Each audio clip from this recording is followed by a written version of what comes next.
प्यारे विद्यार्थियों, पिछले वीडियो में हमने पढ़ा था शैल स्थिरांक पढ़ा था। उसमें इलेक्ट्रॉनिक चालक पढ़े थे, विद्युत अपघटनी चालक पढ़े थे। अब हम जो इलेक्ट्रॉनिक चालकों में जो चालकत्व पाया जाता है उसको इलेक्ट्रॉनिक चालकत्व कहते हैं, और विद्युत अपघटनी विलयनों में जो चालकत्व पाया जाता है उसको विद्युत अपघटनी चालकत्व कहते हैं। वहां पर हमने पढ़े थे विद्युत अपघटनी चालक और इलेक्ट्रॉनिक चालक, और आज हम पढ़ेंगे इलेक्ट्रॉनिक चालकत्व और विद्युत अपघटनी चालकत्व। तो सबसे पहले हम करते हैं इलेक्ट्रॉनिक या धात्विक चालकत्व, क्योंकि इलेक्ट्रॉनिक या धात्विक चालक थे उसमें जो चालकत्व पाया जाता है वो कौन सा चालकत्व था? इलेक्ट्रॉनिक या धात्विक चालकत्व। देखो, आपको बताया था कि जो इलेक्ट्रॉनिक चालक होते हैं, कौन से चालक होते हैं? इलेक्ट्रॉनिक चालक, उसमें जो विद्युत का प्रवाह होता है, किसका प्रवाह होता है? विद्युत का प्रवाह इलेक्ट्रॉन के द्वारा होता है। उसमें विद्युत का प्रवाह किसके द्वारा होता है? इलेक्ट्रॉन के द्वारा। इसी कारण इस प्रकार के जो चालक थे उनको इलेक्ट्रॉनिक चालक बोल रहे थे, और इस प्रकार का जो चालकत्व है उसको हम इलेक्ट्रॉनिक या धात्विक चालकत्व कहते हैं। यानी धातुओं में विद्युत का प्रवाह इलेक्ट्रॉनों के द्वारा होता है, इससे हम क्या कहते हैं? इलेक्ट्रॉनिक या धात्विक चालकत्व कहते हैं। धातुओं में विद्युत का प्रवाह इलेक्ट्रॉन के द्वारा होता है, इसे इलेक्ट्रॉनिक चालकत्व या धात्विक चालकत्व कहते हैं।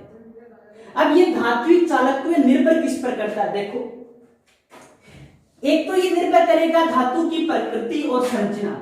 धातु की प्रकृति और संरचना क्या है? धातु के कण यदि पास पास हैं या दूर दूर हैं, धातु में परमाणु दृढ़ता से बंधे हुए हैं या थोड़े से ढीले रूप से, मान लो लूज बंधन से बंधे हुए हैं, यानी थोड़े ढीले बंधे हुए हैं या थोड़े दृढ़ता से बंधे हुए हैं, इस पर डिपेंड करेगा। जैसे मान लो आपको बताया था कि सिल्वर है, सिल्वर की चालकता सबसे ज्यादा होती है, कॉपर की इससे कम होती है, एल्युमिनियम की इससे कम होती है, जबकि चांदी की क्या होती है? सबसे ज्यादा होती है। किससे? कॉपर से भी ज्यादा, एल्युमिनियम से ज्यादा। ये किस चीज पर निर्भर कर रहा है? धातु की संरचना तथा प्रकृति। कि धातु किस प्रकृति, जैसे क्षारीय धातु हैं वो अधिक चालक होती है। क्षारीय धातु होती है वो क्या होती है? अधिक चालक, अम्लीय कम होती है। जो धातु ज्यादातर धातु की प्रकृति क्षारीय होती है, जैसे ये प्रकृति हो गई क्षारीय और अम्लीय। संरचना किस कौन सी धातु है? जैसे वो सिल्वर धातु है, एल्युमिनियम धातु है, कॉपर धातु है, उसका संगठन मान लें। क्या मान लें? संगठन। तो पहला कारक क्या है कि धातु की संरचना पर निर्भर करेगा और प्रकृति पर निर्भर करेगा। कौन सा? इलेक्ट्रॉनिक चालकत्व। जैसे इसी कारण सभी धातुओं का चालकत्व भिन्न भिन्न होता है। चांदी का चालकत्व सबसे ज्यादा, फिर कॉपर का उससे कम, एल्युमिनियम का उससे कम, और फिर लोहा उससे कम, इस तरह से चलता रहता है। ठीक। अब देखो, संयोजी इलेक्ट्रॉन की संख्या, मेन चीज यही है। देखो, क्योंकि धातुओं में जो इलेक्ट्रॉन का प्रवाह होता है वो इलेक्ट्रॉन कौन से, यानी विद्युत का जो प्रवाह होता है वो इलेक्ट्रॉन के द्वारा होता है। इलेक्ट्रॉन का प्रवाह तो इलेक्ट्रॉन का भी होगा, किंतु इलेक्ट्रॉन का प्रवाह होगा उसी को विद्युत का प्रवाह बोलते हैं। कि इलेक्ट्रॉन का जो प्रवाह होता है वो इलेक्ट्रॉन कौन से? वो इलेक्ट्रॉन है बाह्यतम कोश के, और बाह्यतम कोश के इलेक्ट्रॉन कौन से इलेक्ट्रॉन होते हैं? संयोजी इलेक्ट्रॉन। कौन से होते हैं? संयोजी। क्योंकि बाह्यतम कोश कौन सा कोश होता है? संयोजी कोश होता है। तो बाह्यतम कोश के जो इलेक्ट्रॉन होंगे वो कौन से इलेक्ट्रॉन होंगे? संयोजी इलेक्ट्रॉन होंगे। कौन से इलेक्ट्रॉन होंगे? संयोजी। संयोजी इलेक्ट्रॉन की संख्या बढ़ेगी तो चालकत्व बढ़ेगा। जैसे हम एक बार कहते हैं कि कोई भी परमाणु है, जैसे इसके यहाँ इलेक्ट्रॉन, यहाँ इलेक्ट्रॉन, यहाँ एक इलेक्ट्रॉन है, और दूसरा ये परमाणु है, इसके बाह्यतम कोश में 3 इलेक्ट्रॉन। बताओ ज्यादा चालन कौन करेगा? 3 वाला। इलेक्ट्रॉन की संख्या बढ़ रही। देखो, एक निश्चित सीमा तक बढ़े तक, ज्यादा हो गई, आवश्यकता से ज्यादा बढ़ गई तो इनमें टक्कर होने लगी। एक निश्चित अनुपात तक बढ़े तभी तक इसकी चालकता क्या होती है? बढ़ती। तो हम क्या कहेंगे कि संयोजी इलेक्ट्रॉन की संख्या बढ़ने पर चालकत्व क्या होता है? बढ़ता है। अब टेम्परेचर का प्रभाव देखो, ताप बढ़ाने पर क्या होता है? देखो, जैसे ये तार है, इसके अंदर इलेक्ट्रॉन का प्रवाह हो रहा है। किसका प्रवाह हो रहा है? इलेक्ट्रॉन। टेम्परेचर बढ़ा दिया तो इलेक्ट्रॉन जल्दी से भागेंगे। कई बच्चों के मन में आ रहा है इलेक्ट्रॉन जल्दी से भागेंगे तो चालकत्व ज्यादा होना चाहिए, किंतु जल्दी भागेंगे किंतु इलेक्ट्रॉनों की संख्या क्या ज्यादा है। इलेक्ट्रॉनों की संख्या ज्यादा तो ये जल्दी टकराएंगे भी। क्या करेंगे? टकराएंगे। और जब टक्कर उत्पन्न होगी तो क्या उत्पन्न होगा? प्रतिरोध होगा। यानी रुकावट आएगी, टक्कर होगी तो रुकावट। जैसे मान लो रोड पे गाड़ियां भाग रही हैं, दौड़ रही गाड़ियां, और रास्ते में दो गाड़ियों की टक्कर हो गई, तो पीछे आने वाली गाड़ियां क्या दौड़ती रहेंगी? नहीं, वो रुक जाएगी। वही कंडीशन ये होती है कि तार में इलेक्ट्रॉन दौड़ रहे हैं, भाग रहे हैं, प्रवाहित हो रहे हैं, तार के अंदर इलेक्ट्रॉन है, भाग रहे हैं, किंतु तेजी से भाग रहे, टेम्परेचर बढ़ाने पर तेजी से भागे तो उनमें टक्कर होने की संभावना होगी। टक्कर बढ़ेगी तो क्या बढ़ेगा? प्रतिरोध बढ़ेगा। क्या बढ़ेगा? प्रतिरोध। और प्रतिरोध बढ़ेगा तो चालकत्व क्या हो जाएगा? घट जाएगा। ताप बढ़ाने पर इलेक्ट्रॉनिक चालकत्व घटता है। क्यों? क्योंकि ताप बढ़ाने पर इलेक्ट्रॉनों के बीच टक्कर होती है, जिससे प्रतिरोध बढ़ता है। प्रतिरोध बढ़ने से चालकत्व घट जाता है। या सीधा कह सकते हैं कि ताप बढ़ाने से क्या बढ़ जाता है? प्रतिरोध बढ़ जाता है, और प्रतिरोध बढ़ जाता है तो चालकत्व घट जाता है, क्योंकि चालकत्व क्या? प्रतिरोध का व्युत्क्रम होता है। ठीक है, ये अपना हुआ इलेक्ट्रॉनिक या धात्विक चालकत्व। कौन हुआ? इलेक्ट्रॉनिक या धात्विक चालकत्व। जिस तरह से हमने इलेक्ट्रॉनिक चालक पढ़ा, उसी तरह से हमने क्या पढ़ लिया? इलेक्ट्रॉनिक या धात्विक चालकत्व। अब देखो, हम पढ़ेंगे विद्युत अपघटनी या आयनिक चालकत्व। पीछे पढ़ा था हमने विद्युत अपघटनी या आयनिक चालक पढ़ा था। उनमें जो चालकत्व पाया जाता है वो कौन सा चालकत्व होगा? विद्युत अपघटनी या आयनिक चालकत्व। जो विद्युत अपघटनी विलयन होते हैं, विद्युत अपघटनी विलयन, उसमें विद्युत का प्रवाह किसके द्वारा होता है? आयनों के द्वारा होता है। विद्युत का प्रवाह किसके द्वारा होता है? आयनों के द्वारा। और विद्युत का प्रवाह जब आयनों के द्वारा हो रहा है, इसी कारण इनका नाम पड़ा आयनिक चालक। यानी विलयन या विद्युत अपघटे होते हैं, उसमें विद्युत का प्रवाह आयनों के द्वारा होता है। इस प्रकार का जो चालकत्व है जिसमें आयनों के द्वारा विद्युत का प्रवाह होता हो, उस चालकत्व को हम कौन सा चालकत्व कहते हैं? विद्युत अपघटनी या आयनिक चालकत्व। कि विलयन या विद्युत अपघटों में विद्युत का प्रवाह आयनों के द्वारा होता है, इसे आयनिक चालकत्व कहते हैं। ठीक है, ये देखो, इसको प्रभावित करने वाले कारक कौन से? अंतर आयनिक आकर्षण, जैसा नाम से स्पष्ट है। 2018 के आसपास क्वेश्चन आया था, विद्युत अपघटनी चालकत्व को प्रभावित करने वाले कोई दो कारक लिखिए। तो ये आपकी आंखों के सामने 4 कारक लिखिए। सभी के बारे में एक एक बताऊंगा आपको। इसके बारे में ज्यादा अध्ययन नहीं था, ताप के बारे में था।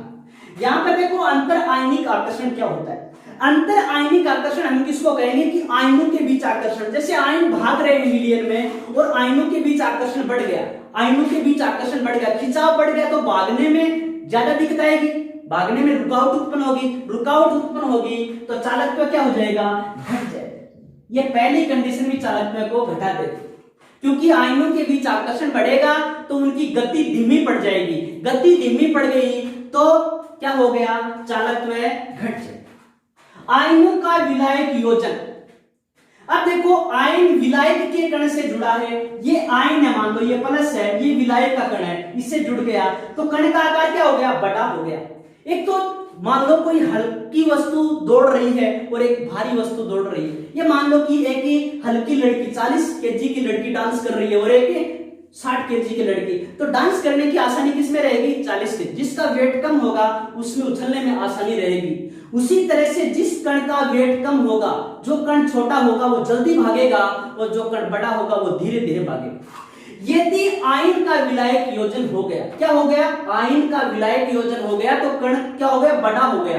बड़ा हो गया तो गति धीमी हो गई, और गति धीमी हो गई तो चालकत्व क्या हो गया? घट गया। इस स्थिति में दूसरी स्थिति भी चालकत्व को क्या करती है? घटाती। तीसरी स्थिति है विलयन की सांद्रता। ये मान लो एक अपने पास बाथरूम है और एक अपने पास 10x10 का रूम है, उसके अंदर 8 बच्चों को घुसा दिया। एक 8 बच्चों को कह रहे हैं कि आप बाथरूम के अंदर दौड़ लगाओ, और एक 8 बच्चों को कह दिया कि आप किसके अंदर दौड़ लगाओ? आप लगाओ दौड़ 10x10 के रूम में। तो बच्चे कहां ज्यादा दौड़ेंगे? 10x10 के रूम में। बाथरूम में तो एक दूसरे के सिर फूटेंगे उनके, क्योंकि वहां पर स्पेस क्या होगा? कम होगा, और स्पेस कम होगा तो वो आपस में भिड़ेंगे, टक्कर होगी उनकी। टक्कर होगी तो चालकत्व क्या हो जाएगा? यहाँ घट जाएगा। वही बात कह रहा हूं सांद्रता की, सांद्रता मात्रा जब विलयन में ज्यादा होगी तो आयन भी ज्यादा होंगे, आयन ज्यादा होंगे तो उनमें टकराव भी ज्यादा होगा, टकराव ज्यादा होगा तो चालकत्व घटेगा। यानी विलयन की सांद्रता बढ़ने पर चालकत्व घटता है।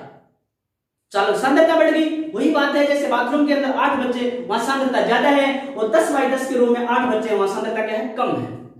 तो वहां सांद्रता कम होने पर आयन क्या है? तेजी से भाग रहे हैं। यदि सांद्रता कम है, तो सांद्रता बढ़ने पर चालकत्व घट जाता है। वही श्यानता की बात है।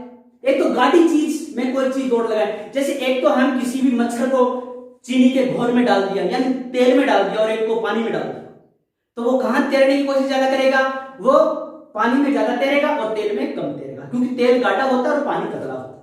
ठीक है, तो श्यानता बढ़ने पर भी चालकत्व क्या होता है, घटता है। श्यानता बढ़ने पर भी चालकत्व घटता है। अब देखो ताप पर, ताप बढ़ने पर इलेक्ट्रॉनिक चालकत्व घट रहा था, किंतु विद्युत अपघटनी या आयनिक चालकत्व बढ़ेगा। क्यों? क्योंकि प्रबल वैद्युत अपघटे तो वियोजित हो ही जाता है, किंतु दुर्बल वैद्युत अपघटे ताप बढ़ाने पर वियोजन बढ़ जाता है। जैसे मान लो 10 कण थे और प्रोटॉन कण 15 कण, जैसे मान लो ये अणु है, ये मान लो कि ये एसिटी कमल है, एसिटी कमल के 10 अणु हैं, तो यहां 8 तो माइनस और 8 क्या आ गए, प्लस।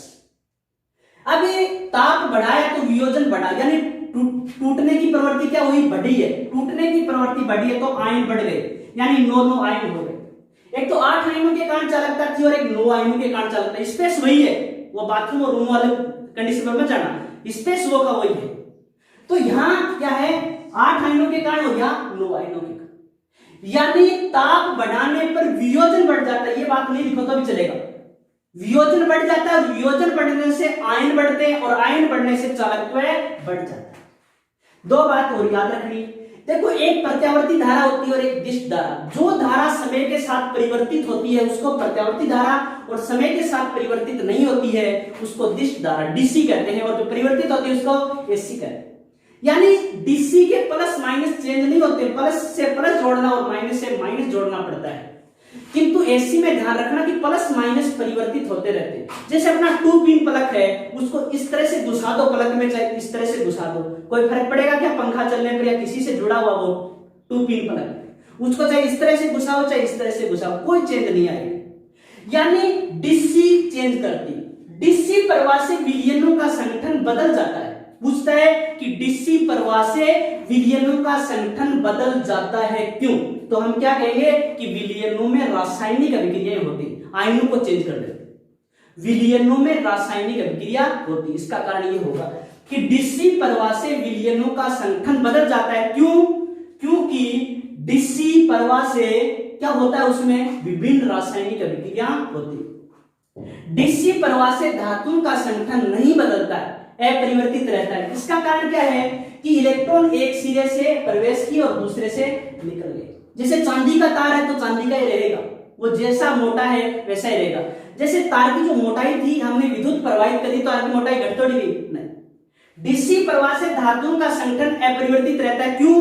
क्योंकि धातु में इलेक्ट्रॉन एक सिरे से प्रवेश करते हैं और दूसरे सिरे से निकल जाते हैं, जबकि डीसी प्रवाह से विलयनों का संगठन बदल जाता है क्योंकि इसमें विभिन्न रासायनिक अभिक्रियाएं होती। ये आपका हमने पढ़ा विद्युत अपघटनी या आयनिक चालकत्व है, इलेक्ट्रॉनिक या धात्विक चालकत्व। इसमें क्वेश्चन पूछता है कि इलेक्ट्रॉनिक चालकत्व को प्रभावित करने वाले 2 कारक लिखिए। समझाने के लिए लिखा ही बताया आपको, वैसे नाम ही पूछता है परीक्षा में, या पूछेगा विद्युत अपघटनी या आयनिक चालकत्व को प्रभावित करने वाले कोई 2 कारक लिखिए। इनका वर्णन नहीं आता परीक्षा में, आपको क्या आता है, सिर्फ नाम पूछता है। ठीक है, आज के लिए इतने का।